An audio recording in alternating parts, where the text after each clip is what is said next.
Hello বন্ধুরা, আজ করছি আমি নিরামিষ আলু ভাজা, কারণ আজ মঙ্গলবার। তো চলো আলু ভাজাটা কেমন করবো তোমাদেরকে ভিতরে দেখো। তো সবার প্রথমে আমি কড়াইটা বসিয়ে দিয়েছিলাম গ্যাসে, তারপর একটু তেল দিয়ে নেড়ে চেড়ে একটু হলুদ জিরে দিয়ে দিয়েছি, তারপর দিয়ে দিয়েছি আমি দুটো কাঁচা লঙ্কা, তারপরে আমি কেটে রাখা আলুগুলোকে জলে ধুয়ে আমি ওতে দিয়ে দিয়েছি। এই আলুগুলো দিয়ে আমি এবার একটু নেড়ে চেড়ে নিয়েছি। নাড়াচাড়ার পর আমি এটাকে আরও সুন্দর নাড়াচাড়া নেওয়ার পর আমি এটাকে একটু হলুদ দিয়ে দেবো। তো হলুদটা দিয়ে দিই, দেখো খুব সুন্দর করে আমি একটু নেড়ে চেড়ে নিলাম।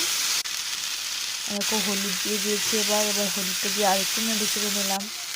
এবার আমি জল দিয়ে দিব, জলটাও দিয়ে দিয়েছি পরিমাণ মতো। এবার স্বাদ মতো নুন দিয়ে এটাকে সিদ্ধ করে